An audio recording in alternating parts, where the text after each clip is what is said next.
अतीक अहमद और उनके भाई अशरफ की हत्या के बाद अब तक कोई मामला सुलझता हुआ नजर नहीं आ रहा। अतीक और उनके भाई अशरफ के तीनों हत्यारे पुलिस को गुमराह करने की कोशिश कर रहे हैं। पुलिस को अलग अलग बयान दे रहे हैं। आइए देखते हैं रिपब्लिक भारत की ये रिपोर्ट। आज हत्याकांड का रिक्रिएशन हुआ, ये देख रहे हैं आप। ये पूरा रिक्रिएशन अतीक और अशरफ को जिस तरह पुलिस लेकर आई थी, इसी तरह से फिर लेकर आया गया और पूरे हत्याकांड को फिर से अंजाम दिया गया। मैं आपको बता रहा हूं कि किस तरह से इस मामले में इन्वेस्टिगेशन शुरू हो गया है। वहां एसआईटी की टीम पहुंची प्रयागराज के कॉलविन हॉस्पिटल में। दोपहर करीब 3 बजे एसआईटी की टीम पहुंची। एसआईटी ने माफिया अतीक अहमद और अशरफ की हत्या का सीन फिर से रिक्रिएट किया।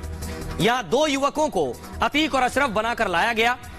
कुछ इस तरह ही हत्या वाले दिन पुलिस अतीक और अशरफ को लेकर जा रही थी और इसी दौरान हत्यारों ने फायरिंग कर दी।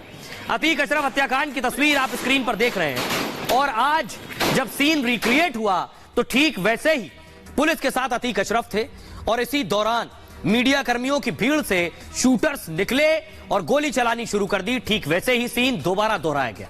इसके बाद अतीक और अशरफ बने युवक जमीन पर गिर गए और जमीन पर तड़पने लगे। दरअसल सीन रिक्रिएट करने से वारदात के हालात समझने में मदद मिलेगी। एसआईटी की टीम के साथ जुडिशियल कमीशन यानी न्यायिक आयोग के सदस्य भी यहां मौजूद थे। अब मैं आपको दिखाता हूं कि शूटर जो है, जो फिलहाल पुलिस की रिमांड पर है। सीन रिक्रिएट हो रहा है इस हत्याकांड को समझने के लिए और ये आप देख रहे हैं जिन्हें रिमांड पर लिया है, 4 दिन की रिमांड पर लिया है। इनसे क्या सवाल किए गए, इन्होंने क्या जवाब दिए हैं और इनके जवाब गुमराह करने वाले हैं, ये मैं आपको बता रहा हूं। कैसे ये अपने जवाबों से अब तक कोशिश कर रहे हैं। कभी बयान कुछ और देते हैं, कभी बयान कुछ और देते हैं। ये आप देख रहे हैं, ये तीनों को देख रहे हैं। पुलिस इनसे पूछताछ कर रही है, इनसे सवाल कर रही है पुलिस कि तुम्हारी अतीक अशरफ से क्या दुश्मनी थी। तो ये अपने जवाब में कहते हैं सीधे तौर पर अतीक अशरफ से कोई दुश्मनी नहीं है। हमें लगा कि अगर हम ही दोनों की हत्या कर देंगे तो हमारा बड़ा नाम होगा, पूरा देश हमें जानने लगेगा, इससे लोग हमसे डरने लगेंगे। जेल से निकलने के बाद हम मनमानी वसूली करेंगे। लेकिन क्या ये गुमराह कर रहे हैं? सिर्फ पैसा कमाना अगर इनका मकसद था तो हत्या क्यों की इन्होंने? मौके पर इनका भी अगर एनकाउंटर पुलिस कर देती तो फिर कैसे पैसा कमाते? यह है एक वजह। दूसरा सवाल इनसे किया गया, नाम तो तुम लोग बांदा जेल में किसी और को मार देते, किसी और माफिया को मारकर भी कमा सकते थे। उस पर इनका जवाब है हमें अतीक अशरफ को ही मारना था। यह कहकर हमलावरों ने चुप्पी साध ली। क्या इस पर भी गुमराह कर रहे हैं जवाब में? अगर नाम कमाना मकसद तो 3 शूटर क्यों शामिल हुए?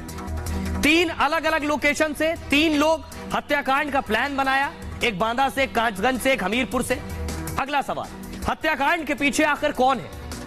जवाब देते हैं बार बार कि कोई नहीं, हत्याकांड के पीछे कोई नहीं, हम ही है। क्या ये गुमराह कर रहे हैं? क्यों कह रहा हूं? कोई और नहीं शामिल है तो फिर आखिर इनकी मदद कौन कर रहा था? कहां से चैनल का एक आईडी अरेंज हुआ, कैमरा लेकर आए, ये डेमो कैमरा ही था, ये सब कहां से लेकर आए, किसने इन्हें राय दी? इनसे अगला सवाल किया गया, किसी ने तुम लोगों को पैसा दिया क्या, फंडिंग की है? तो जवाब में कहते हैं कोई नहीं, किसी ने पैसा नहीं दिया। तीनों शूटर्स आर्थिक रूप से ज्यादा मजबूत नहीं है। ऐसे में 3 हथियार खरीदने के लिए पैसे कहां से आए? हकीकत तो यह है कि अगला सवाल इनसे किया गया, तुर्की मेड जिगाना पिस्टल किसने दी? तो जवाब में कहते हैं शातिरों ने पहले गोलमोल जवाब दिया और पर कड़ाई से पूछताछ और क्रॉस सवाल करते रहने पर अंत में टूट गए और बताया कि यह हथियार इन्हें दरअसल कानपुर के एक शातिर अपराधी बाबर ने दिया है। क्या इस पर भी गुमराह कराएं? क्योंकि बाबर सिर्फ एक हथियार सप्लायर है। ऐसे में मास्टरमाइंड को छिपाने की साजिश हो रही है। सच तो यह है कि जब इन लोगों से पूछा गया ये जो हथियार तुम्हारे पास है मेड इन टर्की, ये हथियार तुम्हारे पास कहां से आया, तो इन्होंने बाबर का नाम ले लिया। लेकिन इनसे पूछा गया कितने का हथियार है, तो इन्हें दाम भी नहीं पता है। सुनिए जरा क्या कुछ कह रहे हैं एक्स डीसीपी एलन राय। देखिए, जो अभी ये प्रयागराज शूट आउट केस है, इसमें जो भी तीनों आदमी पकड़ेंगे उनकी इंटरोगेशन कंटिन्यूस है। उनकी इंटरोगेशन जो खुलासे हो रहे हैं वहाँ की पुलिस उसको पूरे वेरीफाई कर रही है। तो ये भी हो सकता है कि जो भी लोग वो बता रहे हैं, तीनों लोग आपस में अपनी जो इंटरोगेशन के दौरान जो बातें बता रहे हैं उनको वेरिफिकेशन करना बहुत जरूरी है। जैसा उन्होंने बताया कि जितेंद्र गोगी के साथ में उनका लिंक रहा है, कब रहा था, कितने दिन पहले रहा था, कैसे रहा था, कहाँ मिले थे, ये सारी बातें इंटरोगेशन का पार्ट है। हो भी सकता है कि वो उनके साथ में मिले हुए हों और अब ये भी हो सकता है कि जितेंद्र गोगी अब नहीं है तो इसलिए उसका नाम लेकर वो बचना चाह रहे हो कि असली आदमी को छुपा रहे हो। तो पुलिस इन्वेस्टिगेशन को आगे बढ़ा रही है।